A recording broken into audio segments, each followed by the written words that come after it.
Siya classes में आप लोगों का स्वागत है। आइए हम अपनी क्लास को शुरू करते हैं। आज की क्लास में हम देखेंगे MA 4th semester home science human development paper 3 जिसका नाम है साइंटिफिक राइटिंग या वैज्ञानिक लेखन।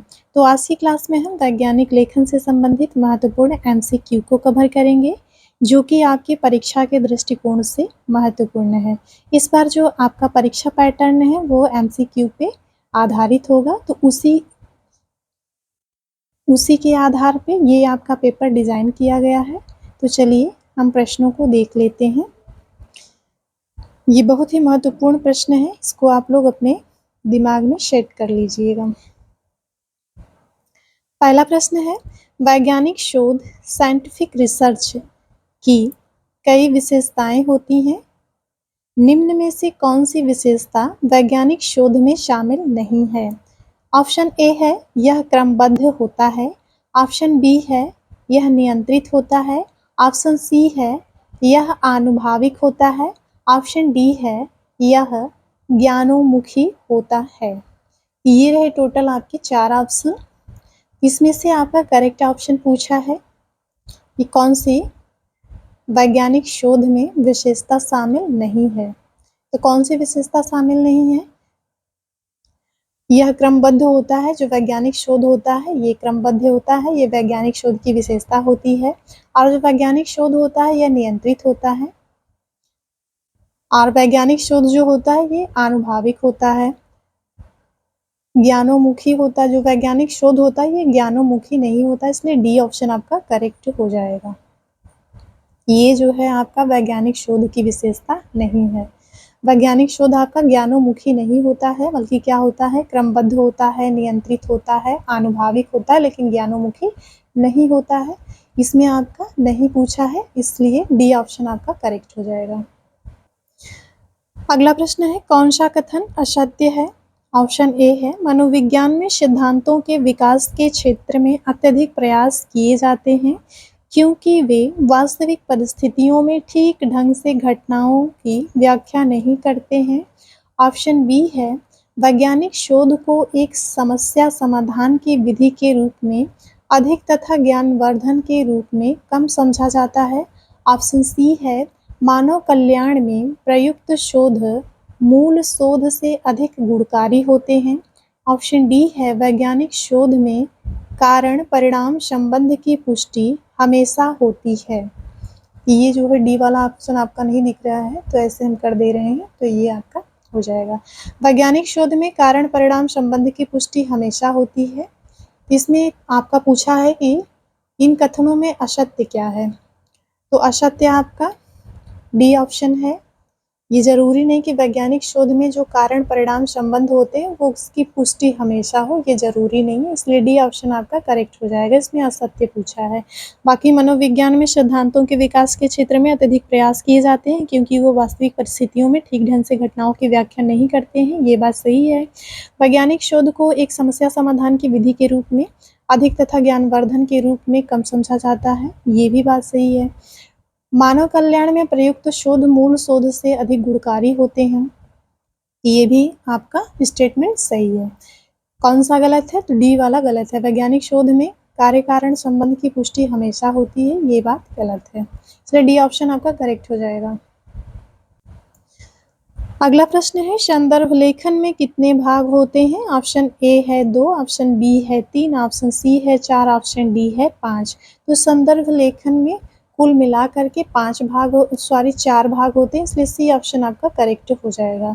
संदर्भ लेखन में कितने भाग होते हैं? तो संदर्भ लेखन में आपके 4 भाग होते हैं, इसलिए सी ऑप्शन आपका करेक्ट हो जाएगा। अगला प्रश्न है, अनुसंधान शब्द के पर्यायवाची शब्द हैं। ऑप्शन ए है गवेषण, ऑप्शन बी है रिसर्च, ऑप्शन सी है शोध, ऑप्शन डी है सभी। तो अनुसंधान शब्द के पर्यायवाची शब्द में गवेषण भी होता है, रिसर्च भी होता है, शोध भी होता है, खोज भी होता है, तो इसलिए डी ऑप्शन आपका करेक्ट हो जाएगा। ये सभी क्या है? अनुसंधान शब्द के पर्यायवाची शब्द हैं, इसलिए डी ऑप्शन आपका करेक्ट हो जाएगा। अगला प्रश्न है, वैज्ञानिक विधि की विशेषताएं नहीं हैं। ऑप्शन ए है कार्य कारण संबंध, ऑप्शन बी है अशुद्धता, ऑप्शन सी है सार्वभौमिकता, ऑप्शन डी है सैद्धांतिकरण। जिसमें वैज्ञानिक विधि की विशेषता नहीं पूछा है तो कार्य कारण संबंध भी इसकी विशेषता है, सार्वभौमिकता भी वैज्ञानिक विधि में पाई जाती है, सैद्धांतिकरण भी वैज्ञानिक विधि में पाया जाता है, लेकिन जो अशुद्धता है ये वैज्ञानिक विधि की विशेषता नहीं, इसलिए बी ऑप्शन आपका करेक्ट हो जाएगा। अगला प्रश्न है वैज्ञानिक विधि की विशेषताएं हैं। ऑप्शन ए है वस्तुनिष्ठता, ऑप्शन बी है प्रामाणिकता, ऑप्शन सी है सामान्यीकरण, ऑप्शन डी है उपरोक्त सभी। तो जो वैज्ञानिक विधि होती है वो वस्तुनिष्ठ होती है, उसमें प्रामाणिकता होती है, उसमें सामान्यीकरण होता है, इसलिए डी ऑप्शन आपका करेक्ट हो जाएगा, उपरोक्त सभी। वैज्ञानिक विधि में वस्तुनिष्ठता, प्रामाणिकता, सामान्यीकरण ये सभी विशेषताएं पाई जाती हैं, इसलिए डी ऑप्शन आपका करेक्ट हो जाएगा। अगला प्रश्न है वैज्ञानिक विधि के पद हैं। ऑप्शन ए है तथ्यों का निरीक्षण व लेखन, ऑप्शन बी है संकलित तथ्य, ऑप्शन सी है कार्यकारी परिकल्पना, ऑप्शन डी है उपरोक्त सभी। तो जो वैज्ञानिक विधि के पद हैं उसमें तथ्यों का निरीक्षण व लेखन भी होता है, तथ्यों का संकलन भी होता है या संकलित तथ्य भी होते हैं, कार्यकारी परिकल्पना भी शामिल होती है, इसलिए डी ऑप्शन आपका करेक्ट हो जाएगा। उपरोक्त सभी पद जो होते हैं वो वैज्ञानिक विधि में शामिल होते हैं, इसलिए डी ऑप्शन आपका करेक्ट हो जाएगा। अगला प्रश्न है तथ्य एक अनुभववादी सत्यापन योग्य निरीक्षण है, यह कथन किसका है? ऑप्शन ए है रीटर, ऑप्शन बी है ड्रेवर, ऑप्शन सी है लुंडबर्ग, ऑप्शन डी है गुडे तथा हार्ट। तथ्य एक अनुभववादी सत्यापन योग्य निरीक्षण है, ये कथन किसका है? तो ये कथन आपका गुडे और हार्ट का है, इसलिए डी ऑप्शन आपका करेक्ट हो जाएगा। गुडे और हार्ट ने तथ्य को क्या माना है? तथ्य को एक अनुभववादी सत्यापन योग्य निरीक्षण माना है, इसलिए डी ऑप्शन आपका करेक्ट हो जाएगा। अगला प्रश्न है परिशुद्धता को किसने परिभाषित किया है? ऑप्शन ए है मैकाइबर, ऑप्शन बी है जेम्स ड्रेवर, ऑप्शन सी है लुंडबर्ग, ऑप्शन डी है रेवर। तो परिशुद्धता को किसने परिभाषित किया है? तो परिशुद्धता को जेम्स ड्रेवर ने परिभाषित किया है, इसलिए बी ऑप्शन आपका करेक्ट हो जाएगा। अगला प्रश्न है समस्या की विशेषता है। ऑप्शन ए है समाधान योग्य, ऑप्शन बी है परिकल्पना जन्य, ऑप्शन सी है स्पष्टता, ऑप्शन डी है सभी। तो जो परिकल्पना होती है उसमें समायोजन व समाधान योग्य होनी चाहिए और परिकल्पना जन्य होनी चाहिए कि जिस पे आप परिकल्पना बना सकें, और जो समस्या है वो आपकी क्या होनी चाहिए? स्पष्ट होनी चाहिए। ये सभी विशेषताएं किस में पाई जाती हैं? समस्या में पाई जाती हैं, इसलिए डी ऑप्शन आपका करेक्ट हो जाएगा।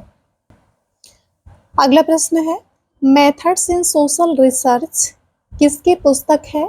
ऑप्शन ए है मैकाबर एवं पेज, ऑप्शन बी है करलिंगर, ऑप्शन सी है गुडे और हार्ट, ऑप्शन डी है Smith. Methods in social research जो पुस्तक है इसके जो राइटर हैं वो गुडे और हार्ट हैं, या फिर इस पुस्तक के जो लेखक हैं वो गुडे और हार्ट हैं। किस पुस्तक के? मेथड्स इन सोशल रिसर्च के, इसलिए सी ऑप्शन आपका करेक्ट हो जाएगा। अगला प्रश्न है कौन सा अनुसंधान का मुख्य चरण नहीं है? नहीं पूछा है, नहीं है। ऑप्शन ए है उपकल्पना निर्माण, ऑप्शन बी है तथ्य संकलन, ऑप्शन सी है तथ्य विश्लेषण, ऑप्शन डी है समाज सुधार। जिसमें अनुसंधान का प्रमुख चरण नहीं है, तो समाज सुधार जो होता है ये अनुसंधान का प्रमुख चरण नहीं होता है, बल्कि अनुसंधान के प्रमुख चरण में उपकल्पना का निर्माण होता है, तथ्यों का संकलन किया जाता है और जो प्राप्त तथ्य होते हैं उनका विश्लेषण भी किया जाता है, इसलिए डी ऑप्शन आपका करेक्ट हो जाएगा। समाज सुधार ये जो है अनुसंधान के चरण में नहीं आता है, इसलिए डी ऑप्शन आपका करेक्ट हो जाएगा। अगला प्रश्न है शोध प्रबंध का प्रथम अध्याय क्या होता है? ऑप्शन ए है चित्र सूची, ऑप्शन बी है सारणी सूची, ऑप्शन सी है स्वीकृति पत्र, ऑप्शन डी है प्रस्तावना। तो जो शोध प्रबंध होता है उसका जो प्रथम अध्याय होता है वो क्या होता है? तो वो आपका प्रस्तावना होता है, इसलिए डी ऑप्शन आपका करेक्ट हो जाएगा। चित्र सूची, सारणी सूची, स्वीकृति पत्र ये आपका प्रथम अध्याय नहीं होता है, बल्कि शोध प्रबंध का प्रथम अध्याय क्या होता है? प्रस्तावना होता है, इसलिए डी ऑप्शन आपका करेक्ट हो जाएगा। अगला प्रश्न है किस शीर्षक के पश्चात लघु शीर्षक होता है? ऑप्शन ए है अध्यायों का शीर्षक ऑप्शन बी है अनुच्छेद शीर्षक, ऑप्शन सी है उप अनुच्छेद शीर्षक, ऑप्शन डी है मुख्य शीर्षक। किस शीर्षक के पश्चात लघु शीर्षक होता है? तो ये आपका मुख्य शीर्षक के पश्चात लघु शीर्षक होता है, इसलिए डी ऑप्शन आपका करेक्ट हो जाएगा। अगला प्रश्न है आंकड़े संकलन की प्रविधियां हैं। ऑप्शन ए है अवलोकन, ऑप्शन बी है साक्षात्कार, ऑप्शन सी है प्रश्नावली, ऑप्शन डी है उपरोक्त सभी। जब भी हम अपने शोध से संबंधित आंकड़े संकलित करते हैं तो आंकड़ों के संकलन के लिए जिन हम प्रविधियों का उपयोग करते हैं उसमें अवलोकन विधि भी आपकी आती है, साक्षात्कार विधि भी आती है, प्रश्नावली भी आती है, अनुसूची भी आती है, इसलिए डी ऑप्शन आपका करेक्ट हो जाएगा। अवलोकन, साक्षात्कार, प्रश्नावली ये सब क्या है? तथ्य संकलन के या फिर आंकड़ों के संकलन की प्रविधियां हैं। इनका उपयोग करके हम आंकड़ों को संकलित करते हैं, इसलिए डी ऑप्शन आपका करेक्ट हो जाएगा। अगला प्रश्न है अनुसंधान का संबंध किससे है? ऑप्शन ए है पुराने तथ्यों का सत्यापन, ऑप्शन बी है नवीन तथ्यों की खोज करना, ऑप्शन सी है कार्य कारण संबंधों की व्याख्या करना, ऑप्शन डी है उपरोक्त सभी। तो अनुसंधान का संबंध किससे होता है?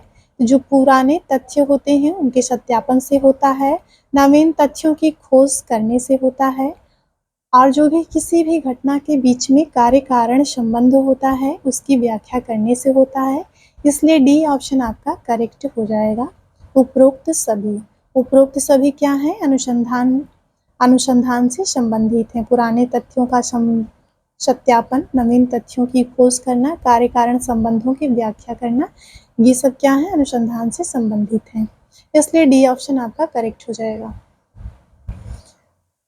अगला प्रश्न है मेथड्स शब्द का निर्माण किस भाषा के शब्द से हुआ है? ऑप्शन ए है चीनी, ऑप्शन बी है अंग्रेजी, ऑप्शन सी है फ्रेंच, ऑप्शन डी है ग्रीक।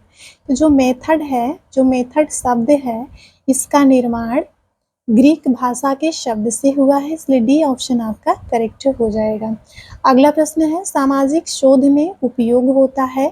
ऑप्शन ए है मानचित्र, ऑप्शन बी है टेप रिकॉर्डर, ऑप्शन सी है कैमरा, ऑप्शन डी है सभी। तो जो सामाजिक शोध होता है उसमें हम मानचित्र का भी प्रयोग करते हैं, टेप रिकॉर्डर का भी प्रयोग करते हैं और कैमरा का भी प्रयोग करते हैं, इसलिए डी ऑप्शन आपका करेक्ट हो जाएगा। अगला प्रश्न है सोशल रिसर्च किसकी पुस्तक है? ऑप्शन ए है कार्ल पियर्सन, ऑप्शन बी है सी ए मोसर, ऑप्शन सी है जॉन ए मेज, ऑप्शन डी है जॉर्ज ए लुंडबर्ग। तो जो सोशल रिसर्च है ये जॉर्ज ए लुंडबर्ग की पुस्तक है, इसलिए डी ऑप्शन आपका करेक्ट हो जाएगा। सोशल रिसर्च के जो लेखक हैं वो जॉर्ज ए लुंडबर्ग हैं, इसलिए डी ऑप्शन आपका करेक्ट हो जाएगा। अगला प्रश्न है ज्ञान प्राप्त करने का मुख्य उद्देश्य खाली स्थान अध्ययन है।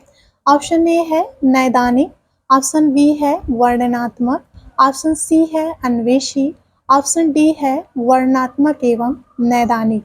तो ज्ञान प्राप्त करने का मुख्य उद्देश्य खाली स्थान अध्ययन है, तो ज्ञान प्राप्त करने का जो मुख्य उद्देश्य वर्णनात्मक अध्ययन है, इसलिए बी ऑप्शन आपका करेक्ट हो जाएगा। अगला प्रश्न है दो या दो से अधिक चरों के तुलना में सहायता करता है। ऑप्शन ए है तालिका बनाना, ऑप्शन बी है वर्गीकरण, ऑप्शन सी है शोध, ऑप्शन डी है सर्वेक्षण। जब दो या दो से अधिक चरों की तुलना करनी होती है तो इसमें कौन सहायता करता है? वर्गीकरण करता है, सर्वेक्षण करता है, शोध करता है या फिर तालिका करता है? तो ये जो है दो चरों की तुलना करने में कौन सहायता करता है? तो तालिका करती है, इसलिए ए ऑप्शन आपका करेक्ट हो जाएगा। दो या दो से अधिक चरों के तुलना में सहायता करता है, तो कौन सहायता करता है? ये आपकी तालिका सहायता करती है, या तालिका बनाना जो होता है ये सहायता करता है, इसलिए ए ऑप्शन आपका करेक्ट हो जाएगा। तो क्लास यहीं पे समाप्त होती है, आज के लिए इतना ही। अगले दिन हम इसके बाद वाले क्वेश्चन को अपलोड करेंगे। तो चलिए क्लास को यहीं पे समाप्त करते हैं।